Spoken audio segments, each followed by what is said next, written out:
Kun raadiyoo sagalee Oromooti. Raadiyoon sagalee Oromoo torbanitti guyyaa 3 wixata roobii fi sanbata galgala keessaa sa'a 7 hamma 7 walakkaatti kan isiniif darbu. Tamsaasni dambalii gabaabaa meetir baandii 16 yookaan kiiloo heerzii 17,850 fi karaa intarneetii oromovoice.org darbu kun amma jalqaba. Kun raadiyoo sagalee Oromooti. Dhaggeeffattoota keenya kabajamoo kun sagantaa keenya Hagayya 3 bara 2015 har'a qophii lama qabna. Sagantaan keenya Fayyaa Hawaasaa waaée dhibee Busee irratti kan xiyyeeffatedha. Sagantaan Afaan Ingiliffaa Oromia Insight immoo itti aanee dhiyaata. Hunda dura kan dhiyaatu Oduudha. An kanan isin keessummeessu Ayyaantuu Dameeti. Amma gara Oduuttan isin dabarsa. Akkam dhaggeeffattoota keenya oduu sa'aatii kana qabadhee dhiyaadheera Dhaabasaa Waaqjiraati. Waldaan qorannoo Oromoo walgahii waggaa kan guyyaa 2 milkiidhaan xumurate. Waldaan qorannoo Oromoo kun kan taa'ame Washington DC University Howard galma Blackburn keessatti guyyaa 2 ture. Walgahii Hagayya 1 fi 2 bara 2015 gaggeeffame kanarratti keessummoonni kabaja biyyoota adda addaarraa affeeraman waraqaa qorannoo isaanii dhiyeessaniiru. Pirezidaantii waldaa qorannoo Oromoo kan bara kana obbo Jawaar Mohammadii fi Daayirektariin boordichaa Dr. Muhammad Hasan walduraa duubaan haasaa dhageessisan keessatti baga nagaan dhuftaniin keessummoota simataniiru. Oosaa baranaa irratti dhiyeenya hidhaadhaa kan ba'an obbo Baqqalaa Garbaa argamuudhaan haasaa seena qabeessaa dhiyeessaniiru. Walgahii guyyoota 2 taa'ame kanarratti dhimmoota Oromoo irratti qorannooleen dhiyaatanis akkasuma bal'inaan akka dhiyaatan beekameera. Qorannoo baranaa irratti dargaggoonni haarawaan haala ho'aa fi miidhagaadhaan qorannoo adda addaa akka dhiyeessan odeessinu gayyaaddeesseera. Namoota qorannoo dhiyeessan keessaa tokko Aadde Toltuu Tufaa yoo ta'u, ishiinis qorannoo ishii keessatti daa'imman Oromoo afaan lammii isaanii barsiisuu keessatti duula biyya alaa irratti gaggeessite irratti kan xiyyeeffate akka ta'e beekameera. Qorannoo baranaa irratti dhaloota haaraa keessaa kan akka Dammituu Argoo US irraa waa'ee gootummaa fi eenyummaa obbo Nadhii Gammadaa irratti qorannoo ishii dhiyeessiteetti. Soorettii Kadir Urgee Dinagdee immoo Awustiraaliyaa irraa Oosaa irratti akka hirmaatan beekameera. Waldaan qorannoo Oromoo bara 1986 irraa eegalee qorannoolee dhimmoota Oromoo irratti xiyyeeffatan gaggeessaa jiraachuunsaa beekamaadha. Bushooftuutti manneen jireenyaa jiraattotarraa diigamaa akka jiran beekame. Oromiyaa giddugalaa naannoo magaalaa Bushooftuutti manneen jiraattotaa hedduun diigamaa akka jiran odeessachirraa nu ga'ee hubachiiseera. Namoonni mana kana keessaa ba'an kaan isaanii yoo hidhaman kaan isaanii immoo laastikii keessa bulaa akka jiran beekameera. Odeessi nu ga'ee akka ibsutti manneen kana diiguuf sababa kan ta'e ijaarsa seeraa alaati kan jedhu akka ta'e beekameera. Bushooftuu ganda duwwaa tokko bakka ijaarsa kondominiyeemii Sunshine jedhamu bakka kurkuraa jedhamuu fi naannoo 105ffaa jedhamee beekamu keessaa manneen jiraattota 140 ol akka diigaman beekameera. Namoonni diigumsa manneen kana morman immoo battalatti akka hidhamanii fi haga yoonaatti illee mana murtiitti akka hin geeffamin odeessachirraa nu ga'e addeesseera.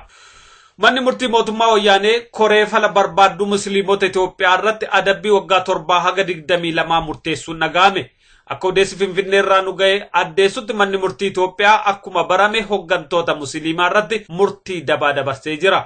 Akka kanaan hidhamtoota jiran sadarkaa 4tti qooduun adabbiin kun irratti darbee jira. Sadarkaa 1ffaa irratti himamtoota galmee Abubakar Ahimad jalatti himataman 4 jechuunis Abubakar Ahimadiin Jabal, Yaasiin Nuruu fi Kamaal Shamsuu irratti hidhaa waggaa 22 murtaa'eera. Sadarkaa 2ffaa irratti immoo kanneen waggaan 18tti murtaa'e Badruu Hasan, Sabir Yirguu, Muhammad Abaate, Abubakar Alamuu fi Munir Hussein ta'uun beekameera. Sadarkaa 3ffaa irratti kanneen argaman immoo waggaan 15 kan itti murtaa'e Mukeet Muhee, Ahmad Mustafaa, Sheeseed Ali, Mubaarak Adamii fi Khalid Ibrahim ta'uun beekameera. Sadarkaa 4ffaa irrattis namooti 3 kanneen murtii waggaa 7tti darbe Muraad Shikur, Nuruu Turkii, Baharuu Umarii fi Yusuf Geetaachoo ta'uu odeessachirraa nu ga'e addeesseera. Manni murtii Itoophiyaa irraa adabbiin kenname kun garuu adabbii siyaasaati jechuudhaan namooti qeeqaa fi mormaa jiran. Miseensota paartii obboloowwan musliimaa 300 irratti hidhaa waggaa 3 hanga 10 akka murteeffame beekame. Manni murtii bulchiinsa Sharqiyaa Ijiptitti argamu keessatti himamtoota 31 irratti hidhaa waggaa 10 kan murteesse yommuu ta'u 269 irratti immoo hidhaa waggaa 3 dabarsee jira. Namoonni kunneen garee shororkeessaa ittiin jedhaman keessatti miseensa ta'uun jeequmsaa fi waldhabbiin biyyattii keessatti akka ka'u godhaniiru kan jedhu himannaan itti dhiyaate. Ijiptitti pirezidaantii biyyattii duraanii ka turan Mohammad Mursi aangoorraa erga bu'anii booda mootummaan paartii isaanii ka ta'e obboloota musliimaa kan jedhu tarkaanfii fudhateen akka jalaa cufe beekameera. Ragaan mana murtii mirga namooma biyyaalessaa biyyattii ba'e akka mul'isutti Mursiin aangoorraa erga bu'anii waldhabbii uumameen namoonni 2,600 ajjeefamaniiru jedha. Oduu saatii kanaaf qabnu kanuma qophii keenyaa fi waliin turtii gaarii.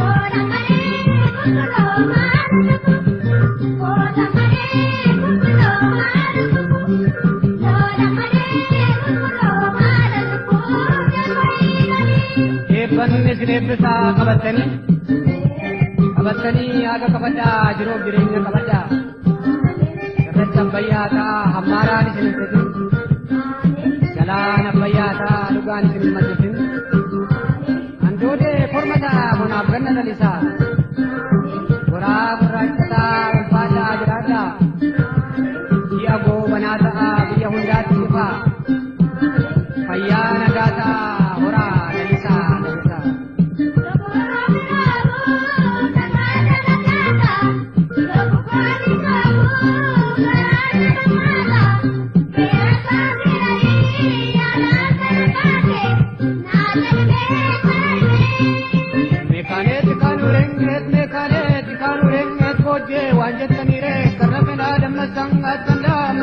sangat wae gara koke kami kae sikoden kolol ya borangat kolol ya borangat kamache te baguti tururu jagara ko otama yeronge suti tameronge suti ini chamari kotum o berati mau male tilmamo male keshum ot maka male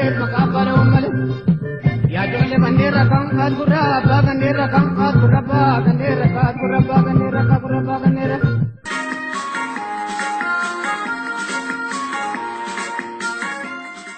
Qophii Fayyaa Hawaasaa.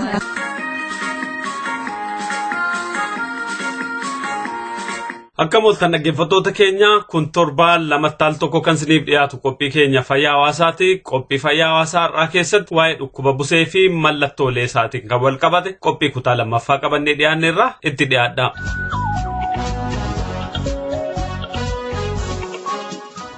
Akkuma qophii keenya torbaan lamaan darbe keessatti isiniif ibsine busee fi dhukkubni busee bakka bishaan ciisaa jiru bishaan ciisaa kunis yeroo ho'ina argatu achi keessatti wal horuuf haala mijataa waan argataniif heddumminaan baay'achuu fi horuu akka danda'amu beekamaadha. Biyya keenya Oromiyaa keessatti bakka adda addaatti haalli qilleensaa kan wal hin fakkaanne waan ta'eef haala kana hubatanii yeroo buseen ka'uu danda'utti of eeggannaa gochuun barbaachisaadha. Keessaayyuu haroowwan ciisan akkasumas raaree fi corroqa bakka adda addaatti kuufamanii hormaata buseetiif haala mijeessuu danda'an yeroo yeroon baqaqsanii baasuun lafti sun akka goguu fi iddoon sun hormaata buseetiif akka mijanne gochuun barbaachisaadha. Fakkeenyaaf bakka baddaa ta'etti yeroo baay'ee busaan hin jirtu. Haa ta'uti naannoo badda daree fi naannoo gammoojjiitti immoo buseen garmalee jiraatti. Namni tokko yoo baddaarraa gara badda daree yookaan gammoojjii dhaqee buseedhaan ciniiname yeroo qaamni isaa dadhabu haala dhukkuba busee kanaan qabamuun carraan waan jiruuf warri baddaa jiranis mallattoolee dhukkuba kanaa beekanii of eeggannoof wal'aansa barbaachisu gara mana yaalaatti deemuun fudhachuutu isaanirra jira. Kanaaf mallattooleen dhukkuba kanaa maal akka ta'e waan ogeessonni fayyaa qoratanii kaan isiniif dhiyeessinaa jechuudha.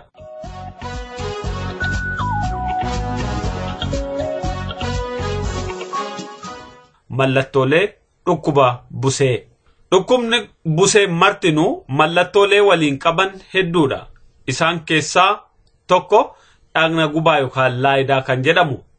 Dhagna gubaan busaa takka ol ka'aa takka immoo gadi bu'a. Dhagna gubaan otoo walirraan citiin kan jiraachuu danda'u yoo dhukkubichi torbaan tokko yookaan isaa ol namarra tureedha jedhu ogeessonni fayyaa.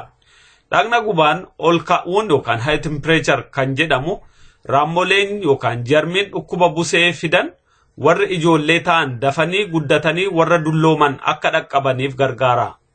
Kun immoo akkuma nama keessaa dardarri nyaata baay'ee nyaachuu barbaadan isaan ijoollee raammoo busee ta'an kunis dhiiga namaa caccabsanii nyaachuudhaan miidhaa dhiiga hir'inaa namatti fidu. Kanaaf laayidaa yookaan immoo dhagna gubina busee keessa jiru akka ol hin kaane gochuun barbaachisaadha.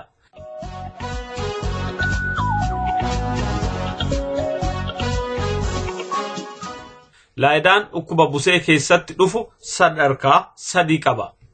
Sadarkaan tokkoffaa sadarkaa qabbanaati.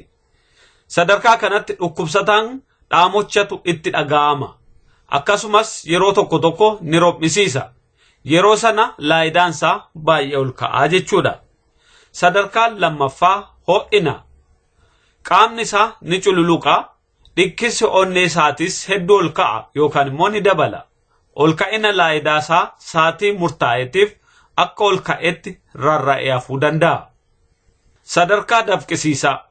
Dhukkubsataan sun dafquu yookaan hurkuurraa kan ka'e uffannaansaa dafqa tortoree yookaan immoo waan bishaan keessa cuuphame fakkaachuu mala.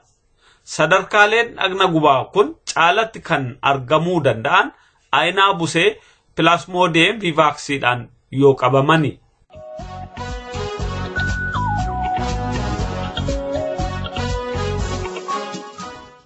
Lammaffaa dhiiga hir'ina. Kun kan ta'uuf dhukkubni busee dhiiga keenya isa diimaa waan caccabsuufi. Dhiigni yoo akka bishaaniiti akkamiin caccabaa namni jedhu jiraachuu danda'a. Garuu dhiigni dhangala'aa akka bishaanii haa fakkaatu malee ija keenyaan arguu kan hin dandeenye qilleensa nuti gara dhagna keenya keessatti gadi fudhannu baatee dhagna keenya keessatti kan facaasu waan caccabsuu danda'u qaba.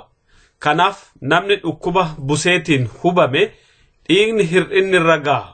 Dhiigni qilleensa buree biluu yookaan immoo hemogloobiin baatee dhagna keessa qilleensa tamsaasuuf waan caccabuuf hafuura baafachuu dadhabee hafuurri ciccita.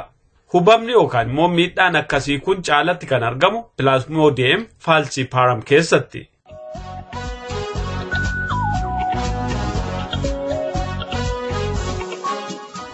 Mallattoon arfaffaa immoo dhiitoo garaa keessaati. Dhiitoon garaa keessaa kun handhuura ol gara bitaatti kan argamu. Kun jalqaba dhukkuba aanaa busee hundaa keessatti kan argamu. Dhiitoonsaa hedduu guddaa ta'uu ni danda'a.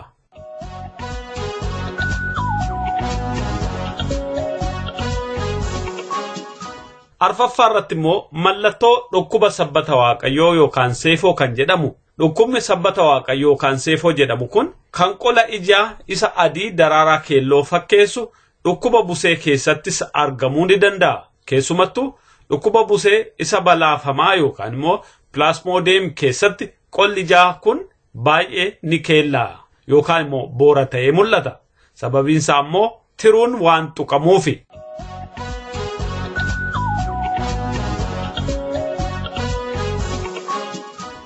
Dhukkubni aanaa dhukkuba busee kanarraa dhufu ijoolleedhaaf namoota baddaa keessa jiraatanis ta'e gammoojjii yoo qabe hedduu miidhuu danda'ama. Dhukkubni kun karaa hedduudhaan dhukkuba walxaxaa namatti fiduu danda'a. Kunis kan ta'uu danda'u tokko dhukkuba busee sammuuti. Dhukkubni busee sammuu inni jedhamu kun dhukkuba busee isa olaanaati. Dhukkubni akkasii kun kan dhalatu nama buseen kanaan dura hin qabne keessatti. Mallattoonsaa nama dhukkuba akkasiitiin qabame keessatti otoo ilaalu dammaqina dhabee abjoochuuf irrumaa jalaa of wallaala. Urgufamuunsaas ni jiraata. Yoo wal'aanamuudhaa baate baay'ee of wallaalee ni du'a. Yoo lubbuun hafe garuu qaamni isaa keessaa tokko tokko akka naaffatuu ni ta'a jedhu. Kanatti qabatee qaama iddoo adda addaatti dhiiguudhaan balaan du'aa irra ga'uu danda'a.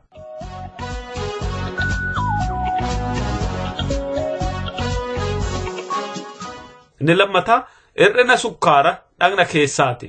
Raammoleen yookaan immoo jarmiileen dhukkuba busee kana fidan sukkaara jireenya keenyaaf nu gargaaran fixuu danda'u yookaan immoo hir'isuu danda'u. Kanarraa kan ka'e keessumaa ijoolleef dubartii ulfa ta'an otoo wal'aanamiin hafan keessatti dhukkubni kun balaa guddaa fiduu danda'a. Dhukkubsattooti qoricha kiwiiniin yookaan immoo kiwiindiin kan jedhamu wal'aanamuun keessattis hir'inni sukkaaraa ni argama.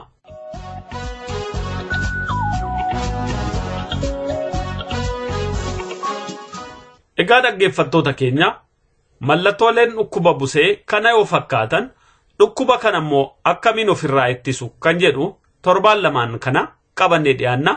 Qophiin keenya fayyaa hawaasaa irraa kanumaan xumurama. Waan nu dhaggeeffattaniif fayyaa ta'aa nagaa nu tura.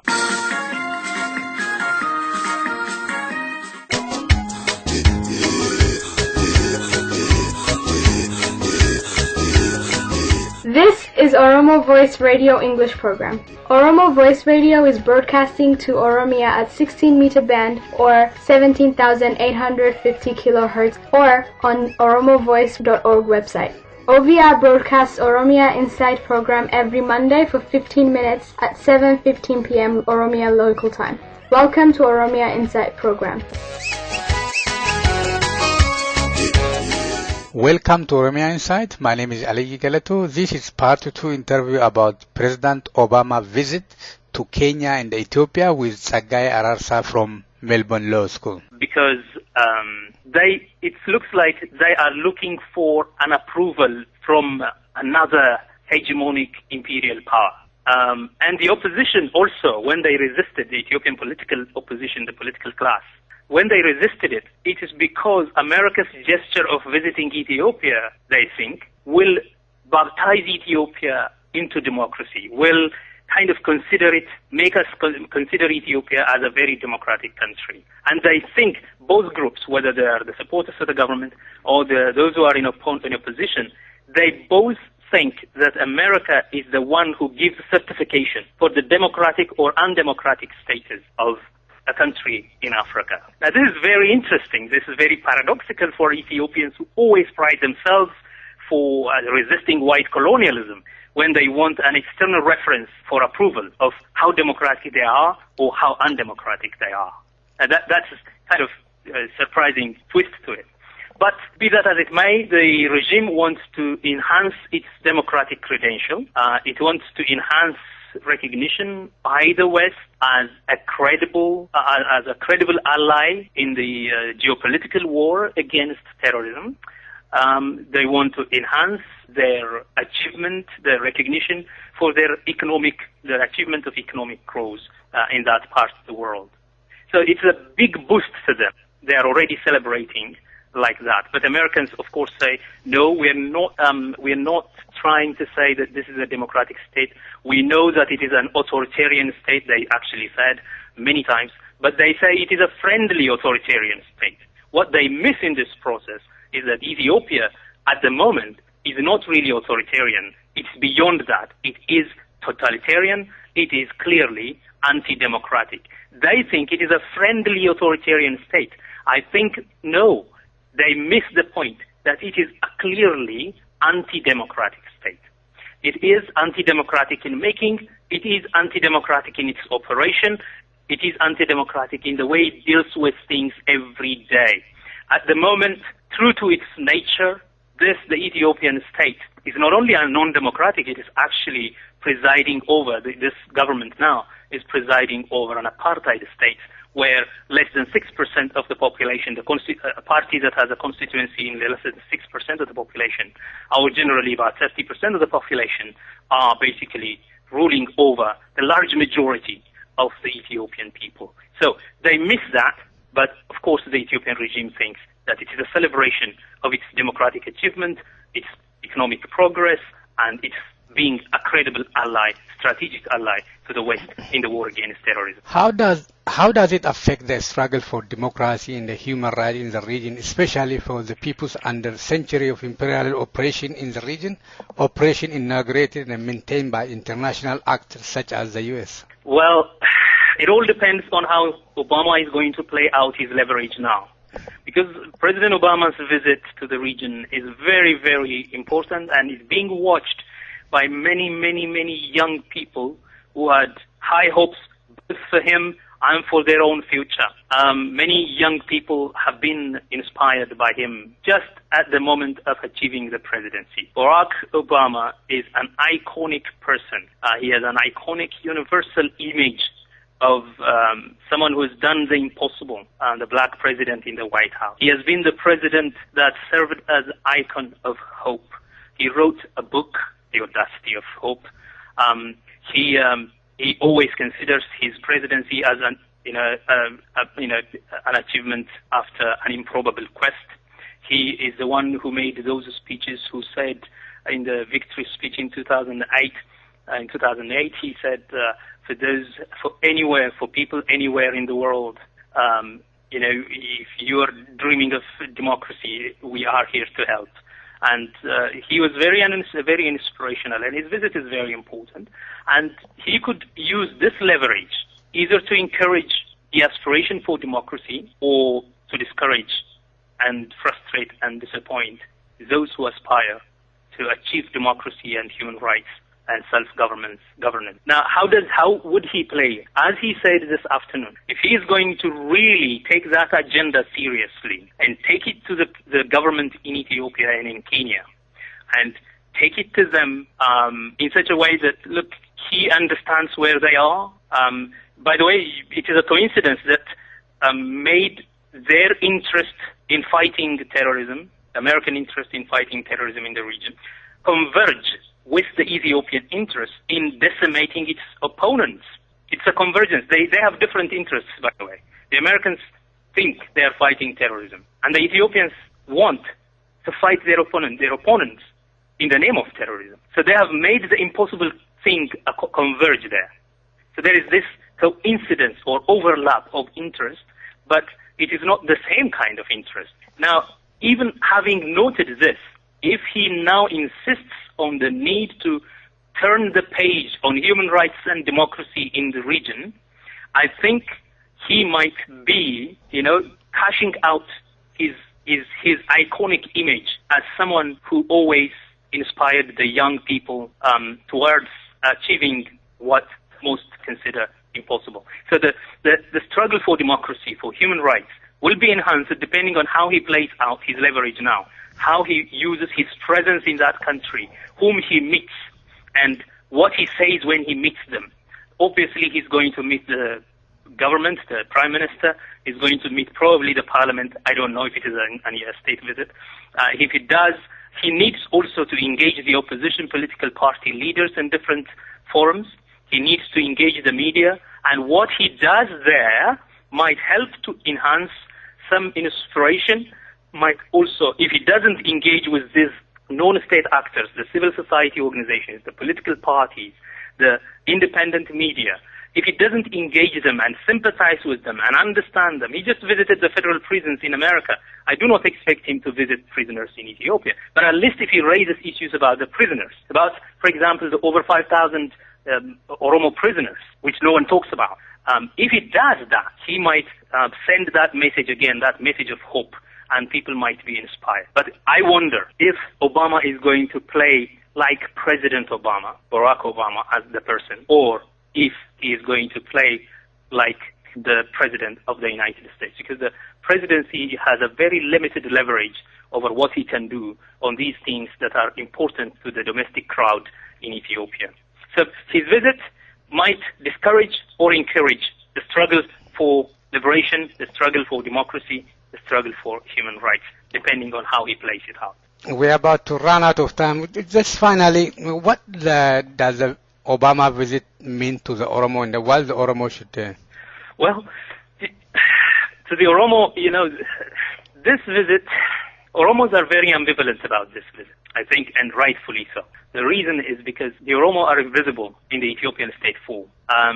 And even to a boy who has his roots in Kenya, very close to the Oromo people, the Oromo are invisible. So many have impressed it upon him that there are journalists who are in prison and so on and so forth. Of course, what they're talking about is not the Oromo journalists. They're talking about the Amhara journalists that are imprisoned from the elite urban political class in Ethiopia. Now, the Oromo issue is completely under the rug, and it is very difficult for Oromo to be visible. But this visit, if properly used by political forces, both within Ethiopia and outside of Ethiopia, might probably help to bring the Oromo issue to the fore and to bring Oromos from invisibility, the shadow of invisibility, to the realm of visibility and audibility. And there is that potential if the Oromo can use this moment very creatively and positively. Now, it's not easy because the regime now, of course, appears only as one party. It's not easy for the government to notice what is going on the ground, for the U.S. government, I mean. But it is very interesting. In the days when the master plan crisis was happening, Secretary of State John Kerry was in Addis, and he knew that there are things going on in Oromia. And in fact, he came out in the last press conference he had, he made sure that he knows about the issues, and he actually closed his statement with an Oromo word to express his gratitude. He said Galatoma, etc. So it looks like the State Department is coming to an increasing awareness of the plight of the Oromo in that country. Of course, the U.S. never supports a separation, for example, cessation, the Oromo right to self-determination. They do understand the justice of it, but they do not support cessation in the region for various reasons. One is they think cessation will destabilize the region, and it is not in the best interest of the United States to deal with another country, another political actor in that area. And second, it doesn't know what happens to the rump state, Ethiopia, without the Oromo.